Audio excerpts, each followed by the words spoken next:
এমন মানুষদের প্রতি করুণা যারা এর যোগ্য না।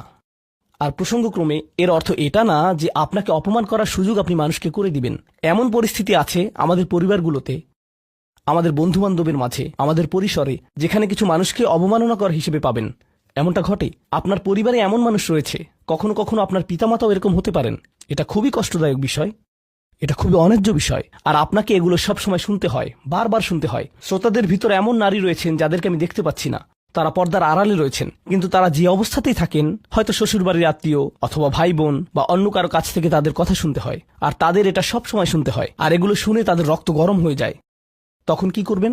আপনাকে তখনও বিনয় ধরে রেখে যা করা শিখতে হবে তা হলো প্রথমত সেরকম পরিস্থিতি থেকে দূরে থাকবেন। যদি জানেন যে মেজাজের ভারসাম্য হারিয়ে ফেলবেন, তখন সেখান থেকে বেরিয়ে যান। এই মুহূর্তে আমি এই আলোচনায় অংশ নিতে পারবো না, দুঃখিত, আমি একটু হাঁটতে যাব। রাগে বিস্ফোরিত হয়ে যাওয়ার আগে এটা থেকে বেরিয়ে যান।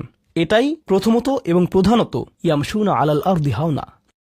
যুক্তিসঙ্গতভাবেই আয়াতটিতে এর সাথে যা সম্পর্কিত, ওয়া ইযা খাতাবাহুমুল জাহিলুনা ক্বালু সালামা, অল্প অল্প করে অবিশ্বাস্য কিছু শিক্ষা এখানে প্রদান করা হয়েছে। আরবি ভাষায় ইদা অর্থ যদি না, এর অর্থ যখন।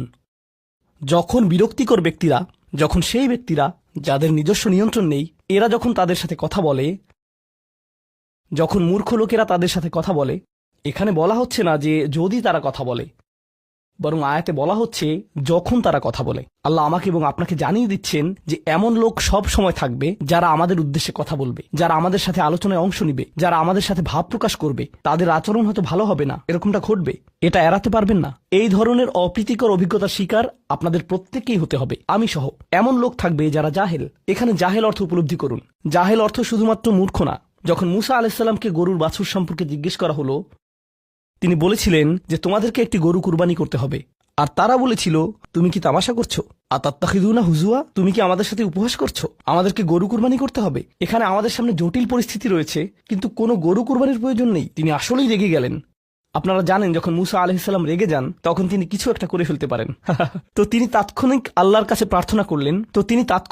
কাছে প্রার্থনা করলেন এবং বললেন, আউযু বিল্লাহি আন আকুনা মিনাল জাহিলিন, আমি জাহেলদের অন্তর্ভুক্ত হওয়া থেকে আল্লাহর আশ্রয় প্রার্থনা করি। এর অর্থ মূর্খ নয়, কারণ স্পষ্টতই মুসা আলাইহিসসালাম ছিলেন পৃথিবীর জ্ঞানী মানুষদের একজন।